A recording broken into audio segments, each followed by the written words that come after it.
நீங்கள் பார்த்துக் கொண்டிருப்பது உங்கள் விஜய். இந்த பக்கத்துல இருந்து வரேன். ஆக்சுவலா முதல்ல பாத்தீங்கன்னா ஒரு பொண்ணு தெரிஞ்ச பொண்ணா இருக்கும், ஃப்ரெண்டோட ஃப்ரெண்டா இருக்கலாம், அல்லது ஏதோ நண்பர்களுடைய குரூப்ல ஒரு பொண்ணா இருக்கலாம், அல்லது ஒரு பையனா இருக்கலாம். அந்த பொண்ணை அப்ரோச் பண்றதுக்கு ஒரு ரூட் தேவைப்படும். எனக்கு ஒரு இன்ட்ரோ கூட மாப்பிள்ள அப்படின்னு. மொதல் மேட்ருக்கு பேர் இந்த இன்ட்ரோ கூட அப்படின்னு. இன்ட்ரோ கொடுக்க சொல்லி உங்க நண்பர்கள் நச்சரிச்சது உண்டு. அது எப்படி இருந்துச்சு? எப்படி பண்ணாங்க? நானும் ஃப்ரெண்டு வந்து அக்கா தங்கச்சி ரெண்டு லவ் பண்ணோம். அதான் ஸ்டார்டிங்கில் நான் தான் வந்து அங்கச்சி வந்து லவ் பண்ணேன். சரி.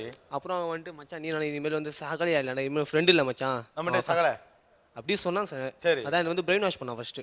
ஏன்டா இல்லைஇப்படி சொல்கிறேன்? இல்லை மச்சான் நான் வந்து அவங்க அக்கா லவ் பண்ணலாங்கிறேன் மச்சான், தப்புடா அசிங்கண்டா, நான் அப்புறம் அவங்க அக்கா கிட்ட இன்ட்ரா கொடுத்து சொல்ல முடியும் அப்படின்னு.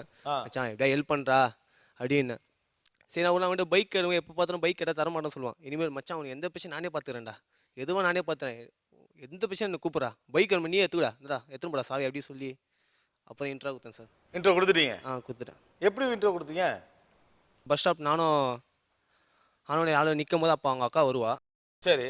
வரும்போது சரி என்ன பண்ண அதான் இல்லை என் ஃப்ரெண்டு அப்படி சொல்லி இன்ட்ரா கொடுத்தேன். ஓகே, உங்களை இன்ட்ரோ கொடுக்க சொல்லி எப்படிலாம் கெஞ்சினாங்க? ஒரு மாசம் சார், தொடர்ந்து ஒரு மாசமா டீ வாங்கி கொடுத்தே அந்த பொண்ணுகிட்ட பேசணும் சொல்லி ஒரு மாசமா எனக்கு டீ வாங்கி கொடுத்து அந்த பொண்ணை கரெக்ட் பண்ணி ரெண்டு பேரும் டீ சாப்பிட்டாங்க சார். நான் யூஜி படிக்கும்போது ஒரு பொண்ணுகிட்ட பேசணும்னு நினச்சேன், பேசினேன். வந்து சொன்னால் மச்சி இந்த பொண்ணை நான் லவ் பண்ணுறேன், இன்ட்ரோ வேணும். இன்ட்ரோ கொடுத்தது மட்டும் தான் தெரியும். அதுக்கப்புறம் ஃப்ரெண்டு நான் எங்கே போனேனே தெரியாது ஒரு மாதத்துக்கு. அதுக்கப்புறம் ரொம்ப நாள் கழிச்சு வந்து பேசினான், எல்லாம் ஓகேடா கிட்டத்தட்ட செட் ஆயிடுச்சு. அந்த பொண்ணை நான் பார்க்கலான்னு நினச்சேன், ஸ்டார்ட் பண்ணிட்டாங்க. ஓ, பஞ்சாயத்து இந்த மாதிரி ஓடுதா? சார் நான் ஒரு ஆஃபீஸில் ஒர்க் பண்ணிட்டு இருந்தேன் கொஞ்ச நாளைக்கு முன்னால். அப்போ வந்து என்னோட ஜூனியர் பையன் ட்ரைனிங்கில் இருந்தான். வந்துட்டு என்கிட்ட வந்துட்டு அந்த பொண்ணு உங்களுக்கு தெரியுமாண்ணா அப்படின்னு கேட்டான்.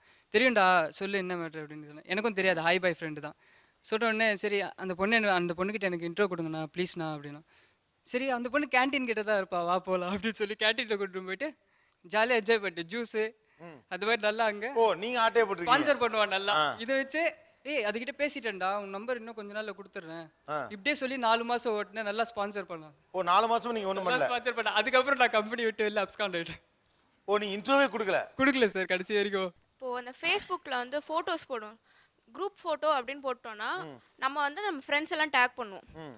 உடனே நம்ம ஃப்ரெண்ட்ஸ் எல்லாம் சேர்ந்து, அதாவது பாய் ஃப்ரெண்ட்ஸும் சேர்ந்து அந்த டேக் பண்ண பொண்ணு அவங்க பார்த்து அவங்களோட ஃபுல் ப்ரொஃபைல் எல்லாத்தையும் பார்த்துட்டு அதுக்கப்புறம் நம்ம என்ன ஸ்டேட்டஸ் போட்டாலும் என்ன ஃபோட்டோ போட்டாலும் லைக்காக வரும், கமெண்ட்டாக வரும், nice pic, you looking so cute அப்படின்னு.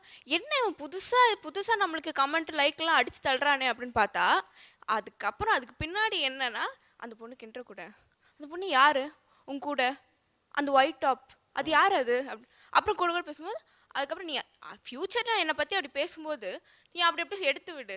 இந்த மாதிரி நான் மியூசிக்லலாம் ரொம்ப இன்ட்ரெஸ்டாக இருக்கேன், நான் இன்ஸ்ட்ருமெண்ட் அடுத்த தடவை நான் வந்து சாங் கம்போஸ் பண்ணியிருக்கேன் அப்படி என்னை பற்றி அப்படியே அள்ளி தெளிச்சு விடு, அப்போ தான் என் மேலே இம்ப்ரெஸ் வரும் அப்படின்னு சொல்லிட்டு கொஞ்சம் நேரம் கழித்து அப்படியே நாங்கள் 2 பேர் சேர்ந்து இருக்கிற ஃபோட்டோஸ்க்குலாம் ஒன்றா லைக் கொடுக்கும்போது அந்த பொண்ணுக்கு தெரிய வரும் அந்த பையன் யாருன்னு. டேரெக்டாக இருக்காது, இப்போ நான் சொல்லி இன்ட்ரோ கொடுத்த மாதிரி டேரெக்டாக இருக்காது. அப்புறம் அப்படியே அவங்க 2 பேர் ஃப்ரெண்ட்ஸ் ஆகிட்டு இருப்பான். எப்போ உன் ஃப்ரெண்ட் லிஸ்ட்டில் அவன் இருந்தான், அம்மா அவன் லைக் கொடுத்தான், எப்படி நீ தான் மியூச்சுவல் ஃப்ரெண்டாக இருந்தியே.